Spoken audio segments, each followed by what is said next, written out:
आज प्रचार नहीं करेंगे, आज इसे टॉक करते हैं। आप में से कितने लोगों की अपने आप से ये शिकायत है कि ब्रदर मैं बहुत जल्दी नेगेटिव हो जाता हूं, नेगेटिव माइंडेड। बहुत सारे लोगों को यह विश्वास ही नहीं होता है कि उनके साथ कुछ अच्छा होने वाला है। Do you know?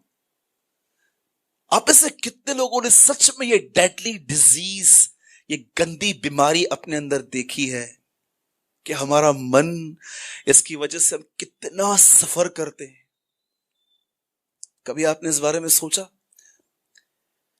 आप एक सेकंड के लिए, जो बहनें यहां पर बैठी हैं, एक सेकंड के लिए देखिए, मेरे हाथ में कुछ है। समझिए, मेरे हाथ में पानी पूरी है और उसमें ना मीठा कम और वो जो मसाले वाला चटनी है ना ज्यादा है। और अब ये एक सेकंड के लिए इमेजिन करो आपके अंदर है, वो जा रहा है। किसी को पानी आया? जिसको आया हाथ उठाइए। देखिए, आपने खाया? कितनी विचार में शक्ति है। आप कुछ सोचते हैं, आप उस चीज को टेस्ट भी करते हैं। कभी कभी आपने देखा है कैसे लोग ट्रेन के नीचे अपनी जान दे देते हैं, कैसे लोग ऊपर से जम देते हैं, कैसे लोग अपनी नसें काट देते हैं। कभी आपने इस बारे में सोचा, जब आपने किसी की डेड बॉडी देखी तो उससे पहले उसके माइंड की कंडीशन क्या थी? क्या क्या चीज खिलाई गई उसको? आपको पता है क्या चीज दी गई कि उसने अपने आप को गला दबा दिया, उसने ये कर दिया, उसने वो किया। मैं आपको एक सत्य घटना बताता हूं। डोंबिवली में एक लड़की ने 7वें माले से जम दे दिया था, क्योंकि उसे रात को ऐसे ख्याल आए थे कि वो फेल होगी, क्योंकि उसके किसी फ्रेंड ने उसके साथ टेक्स्ट में मस्ती की थी, देखना तुझे केटी लगने वाला है, और उसने सुसाइड कर दिया था। और अगले दिन जब उसकी रिजल्ट आई, वो पास हुई थी। किस चीज से इसको खत्म कर दिया?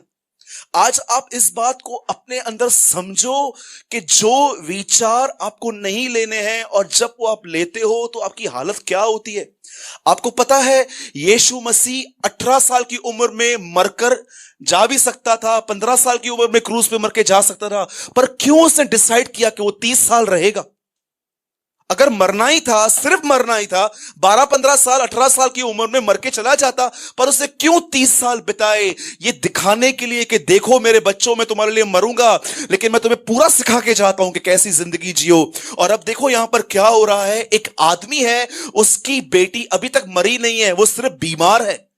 और जब यीशु के पास ये केस आता है और यीशु को वो कहते हैं, प्रभु तू चल और मेरी बच्ची को चंगा कर। और जैसे यीशु वहां जा रहे थे, बाइबल कहती है वहां थोड़ा डिले हो गया, और एक आदमी दूर दूर से आके बोलता है, सुन, अब गुरु को कष्ट मत दे, क्योंकि बच्ची मर चुकी है। जब यीशु ने ये बात सुनी, जानते हो यीशु के लिए क्या लिखा गया है?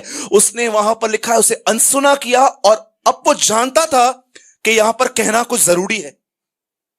और जानते हैं, यीशु जानता था कि वो तो अपनी रक्षा कर रहा है, लेकिन इस आदमी के लिए वो क्या करे? उसने उसको वर्ड दिया वहां पर, सुन, डर मत, केवल विश्वास रख। और जानते हो उस आदमी ने इस वर्ड को लिया। मैं आपसे एक बात पूछना चाहता हूं, जब भी आपके लाइफ में कोई सिचुएशन होती है, घर के अंदर, बाजू में, आप सब जानते हो हम सबों की जिंदगी में कुछ हालात हैं।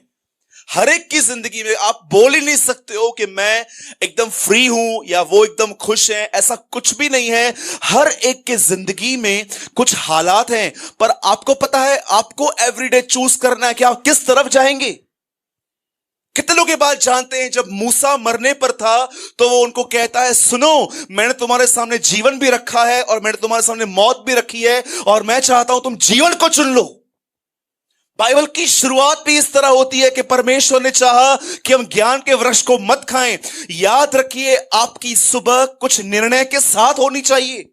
किस तरफ जाएंगे? एक तरफ घर का नेगेटिव माहौल है, हर आदमी इरिटेट करने की कोशिश कर रहा है। आप जॉब पे जाएंगे, वहां पर सही माहौल नहीं है, पैसों की तकलीफ है। कई बार ऐसा है कि आप बीमार पड़ते हो, ठीक होते हो, फिर बीमार पड़ते हो। मैं आपको यह बोलने की कोशिश कर रहा हूं, आप अपना माइंड किस चीज में डालने की कोशिश करते हैं? रोमियो में लिखा गया है, जिस सांचे में तुम डाले जाते हो वहीं से तुम निकलते हो।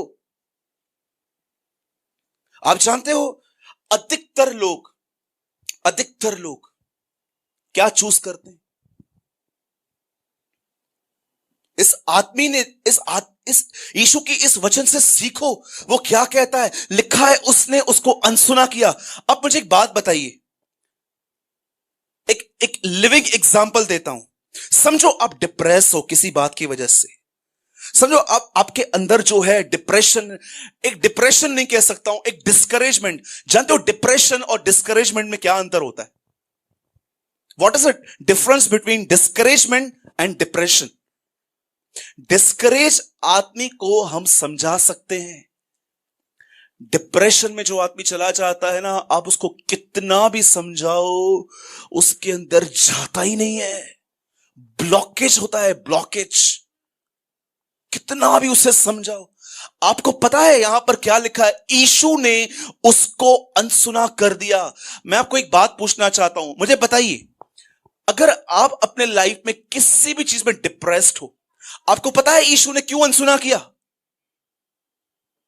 क्यों अनसुना किया? Tell me. जिसने आपके लिए बहुत कुछ किया है ना, बहुत कुछ, आपकी सेवा की है, आपकी हेल्प की है, आप उसे एक नेगेटिव वर्ड बोल के दिखाओ, देखो उनका माइंड कैसे हो जाता है। इतने नेगेटिव हो जाते हैं, अरे मैंने इसके लिए इतना किया था। आपने बहुत सारे माँ बाप देखे होंगे जो अपने बच्चों को ऐसा बोलते हैं, इतना था, इतना बड़ा किया। हम भी इतने ही थे भाई, इतना था, इतना बड़ा किया, तूने मेरे लिए क्या किया। क्यों? क्योंकि वो ओवर एक्सपेक्ट करते हैं उनसे। आप जानते हो यीशु ने क्यों अनसुना किया? यीशु जानता था अगर इन शब्दों को यहां पर ले लिया जाए, ये शब्द एक प्राण नाशक जहर की तरह काम करेंगे। कितने लोगों ने याकूब में यह वचन पढ़ा है, जुबान एक प्राण नाशक। बोलो प्राण नाशक। बोलो अपने पास वाले को, प्राण नाशक। बताओ प्राण नाशक किसको कहते हैं?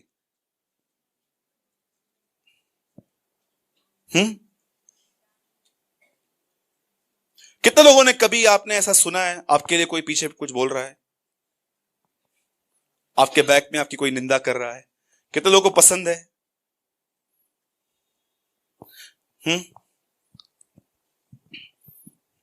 दिनों का लियो बैठो, ठीक है। समझो एक सवाल पूछता हूं। हम भाई काफी टाइम एक दूसरे के साथ रहते हैं क्योंकि हम एक ही जगह काम करते हैं। समझो मैं आकाश से मिलता हूं और मैं उसको बोलता हूं दिनेश के लिए कुछ भी नहीं है, ये बहुत सारी बातें बोलता हूं और मुझे पता ही नहीं है ये चुगलखोरा मुझे पता नहीं है चुगली मारता है सबको जाके। बताओ दानियल को चुगली मारने वाले कहां गए? हाँ जी, तो तू भी वहीं जाएगा भाई, ये मत करना। समझो अब जानते हैं क्या बोलता है, और वहां जाता है, पहले दिनेश के साथ जाके बैठता है, दिनेश भाई कैसे हो? अच्छे हो? ठीक है। अंदर में बोला सब बताने आया हूं लेकिन थोड़ा आराम आराम से निकालूंगा बना बना के, क्योंकि मेरे को भी ये भाई पसंद नहीं है। अब जानते हो दिनेश के साथ बैठकर क्या करेगा? ये मस्त चाय भी पियेंगे, यहां वहां की बातें भी करेंगे। और अब जानते हो ये क्या कर रहा है? एक्चुअली ये दिनेश के अंदर वो प्राण नाशक जहर भर रहा है। अब जानते हैं दिनेश क्या करेगा? दिनेश अंदर ही अंदर सफर करेगा, अंदर ही अंदर सफर करेगा। मेरा भाई मेरे लिए बोलता है, चाय हाथ में दिया, कॉफी हाथ में दिया, पानी हाथ में दिया, इतना कुछ किया, और अब ये ऐसा। अब सारा दिन बैठ के इन बातों को लेगा। आपको पता है इसको क्या बोलते हैं? आपकी सोल को ये बातें मारती है। नेगेटिव चीजों की सबसे गंदी बात यही है कि वो आपके अंदर घुस के आपको मरने भी नहीं देती हैं और आपको मारती भी है। इसलिए बाइबल कहती है केन के रास्ते पे मत चलो। मैं आपको यह कहने की कोशिश कर रहा हूं, यीशु की जिंदगी से हम ये बात सीखें कि उसने कैसे किसी चीज को उसने ना कहा, उसको अंदर नहीं लिया। मैं आपको सच कहता हूं, आप जब तक जिंदा हो आपके लाइफ में ऐसे लोग होंगे, आप जब तक जिंदा हो आपके लाइफ में ऐसे लोग होंगे जो कई बार आपको बुरा कहेंगे, सिचुएशंस भी आएंगी, लेकिन आप डिसाइड करो कि आप किस तरफ जाओगे। एक फैमिली से हम मिले इन दिनों में, और जब हम उनसे मिले और उन्होंने चर्च आना बंद कर दिया है, तो हमने उनसे पूछा क्या बात है आप चर्च नहीं आते? बोला नहीं, हम लोग अभी घर पे ही प्रेयर करते हैं, घर पे ही बाइबल पढ़ते हैं। तो मैंने बोला ऐसा क्यों? बोला हम वहां पर जाते हैं ना, लोग हमको तरह तरह की बातें बोलते हैं, पड़ोसी आके बोलता है धर्म चेंज किया, कितना पैसा मिला, हमको भी लेके चलो ना, 2-3 लाख रुपए हमको भी लेके दो ना। बोला हमको ऐसे बोलते हैं। 3 शब्द यीशु के बोलने पर, उनके लोगों के बोलने पर उन्होंने चर्च आना बंद कर दिया। जबकि आप और मैं भी जानते हैं कि यहां पर ऐसी कोई चीज नहीं होती है। सोचो, शब्दों में, विचारों में कितनी ताकत है एक आदमी के पूरे गोल को चेंज करने की। मैं आपसे एक बात पूछता हूं और हम इस मीटिंग को यहीं पर ओवर करते हैं। क्या सोच रहे हैं हम इन दिनों में? किस तरफ आपका मन है?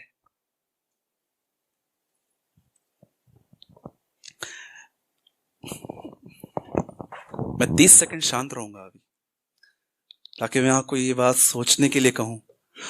क्या सोच रहे हैं हम? किस तरफ ध्यान है हमारा? सोचो, 30 सेकंड के लिए सोचो।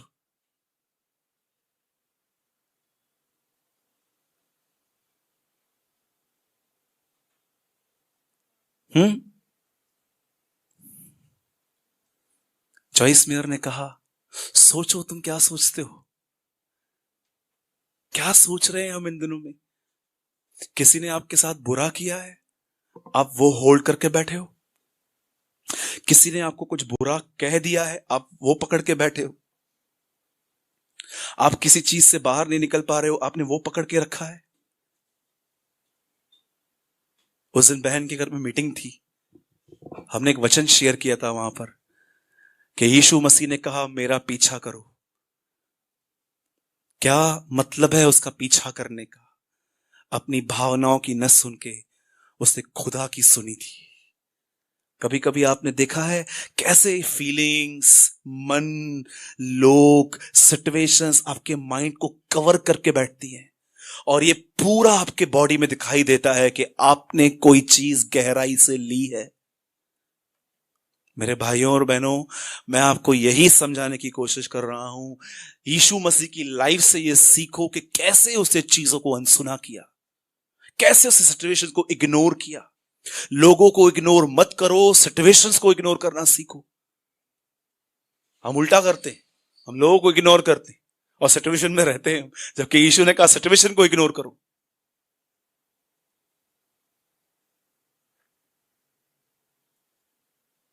एक आखिरी बात, लिसन।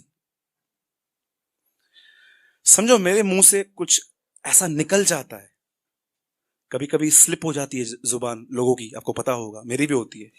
समझो मेरे मुंह से कुछ ऐसा निकल गया जो आपको अच्छा नहीं लगा। अब क्या करना है? इसका रखना है कि छोड़ देना है? आपको पता है कभी कभी आपको हर्ट करने वालों को ये पता तक नहीं चलता कि उन्होंने आपको हर्ट किया है, लेकिन सफर कौन करता है? न्यूमरस टाइम मैंने अपने लाइफ में ऐसा देखा कि हर्ट करने वाले हर्ट करके चले भी गए, उनको इस बात का सेंस तक नहीं है। सेंस समझते? उनको सेंस तक नहीं है कि उन्होंने कुछ ऐसा बोला है जिससे मुझे हर्ट हुआ है, और वो मस्त गुलाब जामुन, पानी पूरी, गोलगप्पा सब खाते हैं और उनको देख के हम अंदर ही अंदर जलते हैं। क्यों? क्यों पकड़ के बैठे? अरे इस चीज में सेल्फिश बनो, अपने लिए सोचो आप कहां जा रहे हो। मत दो ध्यान उन बातों पे जो नेगेटिव है, नेगेटिव वर्ड्स पे ध्यान मत दो, नेगेटिव माहौल पे ध्यान मत दो। हबक्कू के इस वचन से सीखो जिसमें ऐसा लिखा गया है कि मैं तो अपने परमेश्वर के कारण आनंदित रहूंगा। अपने परमेश्वर के कारण आनंदित रहिए। बोलो यीशु मसीह की। तो कितने लोग हैं आज जो कुछ समझ पा रहे हैं? मत दो ध्यान, सब ठीक हो जाएगा। मैं यीशु मसीह के नाम से कहता हूं, परमेश्वर भला है और वो भला करेगा। सब कुछ बदल जाएगा, सब कुछ ठीक हो जाएगा। किसी भी सिचुएशन में अपना ध्यान मत डालो, वो चीज आपको डैमेज कर देगी। शैतान यही तो चाहता है। अदन की वाटिका में यही तो दिखाई दिया है कि कैसे सारा गार्डन छुपा दिया गया और उस चीज पर फोकस करवाया गया जो चीज उनके पास नहीं थी। हजारों अच्छी चीजें हैं आपके पास, अच्छे माँ बाप हैं, अच्छे घर हैं, आपके पास बाइबल है, आपके पास सीडीज हैं, बुक्स हैं, आपके पास डीवीडीज हैं, लेकिन सब चीजें छुपाई जाती हैं। ध्यान वहां लगाया जाता है जो चीज हमें मारती है। मैंने सीखा है इन दिनों में कि कैसे चीजों को इग्नोर करते हैं और खुदा की इच्छा में जीते हैं। मैं यीशु मसीह के नाम से कहता हूं, सिचुएशंस पे नहीं, मैं यीशु मसीह के नाम से कहता हूं, अपने स्वर्गीय पिता पे भरोसा करो। मैं आपको सच कहता हूं, वो कभी आपका मुंह काला होने नहीं देगा, कभी भी नहीं देगा। ये उसका वादा है। वो आपसे प्रेम करता है, और अगर उसने कुछ अलाउ भी किया है ना, मैं यीशु के नाम से कहता हूं, यीशु पैर धो रहा था और वो उनको कहता है, जो मैं करता हूं तुम वो नहीं समझते, लेकिन एक समय आएगा तुम उसे समझोगे कि ऐसा क्यों था। कई बार आपके लाइफ में ऐसा होगा जो आपको नहीं समझ में आ रहा है, लेकिन एक टाइम आएगा जब आप समझोगे कि हां ये सही था, ये जरूरी था, ये मुझे तोड़ने के लिए जरूरी था, इस चीज से मुझे बिटर नहीं, इस चीज से मुझे बेटर बनाया है।